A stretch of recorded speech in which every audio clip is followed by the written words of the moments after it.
மகிழ்ச்சியான வணக்கம். உண்மையிலுமே வருத்தமான செயல். ஏன்னா இன்றைக்கி அது சட்டமன்றமாக ஏன்னா மக்களுக்கு செய்யக்கூடிய விஷயங்கள் எவ்வளவோ இருக்குது. அதை பற்றி பேசுகிறதுக்கான விஷயங்கள் நிறையா இருக்குது.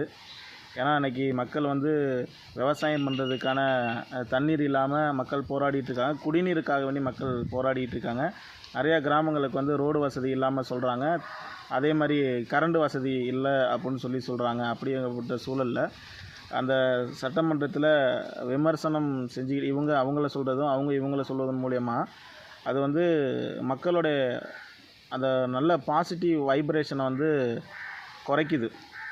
எப்படி சொல்கிறதுனா, போன ஆட்சி தான் இப்படி இருக்குதுன்னு சொல்லிட்டு இந்த ஆட்சி இப்படி வந்தால் அதை விட இது ரொம்ப மோசமாக இருக்குது அப்படிங்கிற மாதிரி சூழல் நிறைய நபர்கள் சொல்கிறாங்க. அப்போது இது ஏன் இந்த பதிவு சொல்கிறதுக்கான காரணம் அப்படின்னா, 2500 பெண்களுக்கு உரிமை தொகை கொடுக்குறேன்னு சொன்னாங்க, அதுவும் கொடுக்கல. அதே மாதிரி பேருந்து வசதி, அதுவும் பேருந்து வசதி தான் ஃப்ரீயாக பேருந்து செஞ்சு கொடுக்குறேன்னு சொன்னாங்க, அதுவும் கொடுக்கல. அதே மாதிரி விவசாய கடனை முழுக்க தள்ளுபடி பண்ணுறதா சொல்லியிருந்தாங்க. அதே மாதிரி சிலிண்ட்ரு விஷயத்தையும் சொல்லியிருந்தாங்க. இது மாதிரியான விஷயங்கள் செஞ்சு கொடுக்கறதுக்கான நிதி உதவி இல்லை, பணம் இல்லை.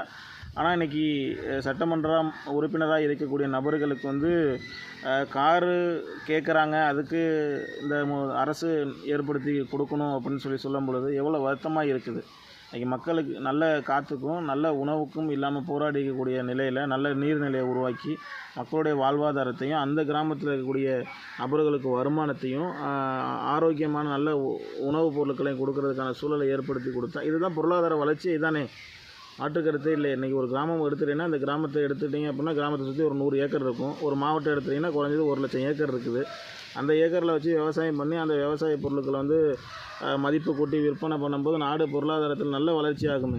இன்றைக்கி பால் விலையோட ரேட்டு 2 ரூபாவும் 3 ரூபாவும் ஏற்றிக்கிட்டு இருக்கீங்க. அது ரொம்ப ரொம்ப இதாக இருக்குது. நீங்கள் வெளி மாநிலங்கள் வேறு மாநிலங்கள்லாம் பார்த்தீங்க அப்படின்னா பாலோட ரேட்டு அதிகமாக இருக்குது. ஆனால் நம்ம மாநிலத்தில் மட்டும்தான் ரொம்ப ரொம்ப குறைவாக இருக்குது. அப்போ மக்களுடைய வாழ்வாதாரம் பொருளாதாரம் எங்கன்னா விவசாயத்தில் தான் இருக்குது. அப்படின்னா அந்த விவசாயத்துக்கு முன்னுரிமை கொடுத்தா நல்லா இருக்குங்கிறது தான். ஏன்னா கொடுக்குற மாதிரிலாம் இல்லை, எனக்கு மாற்று கருத்து.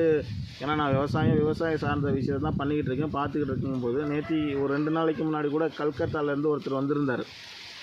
பார்க்குறாரு, வீடியோ ஃபுட்டேஜ் எடுக்கிறாரு. என்ன எடுக்கிறாருன்னு பார்த்தீங்கன்னா, எப்படி விவசாயம் பண்ணிக்கிட்டு இருக்காங்க, போர் மூலியமாக விவசாயம் பண்ணுறாங்களா இல்லை பாசன நீரை வச்சு விவசாயம் பண்ணுறாங்களான்னு பார்க்குறாங்க. அப்படின்னா இன்றைக்கி நம்ம நாடு எதை நோக்கி பயணம் பண்ணிகிட்டு இருக்குங்கிறது தெரியல. அதனால் அந்த சட்டமன்றத்தில் மக்களுக்கு வரவேற்கத்தக்க விஷயத்தை பகிர்ந்தால் நல்லா இருக்குங்கிறத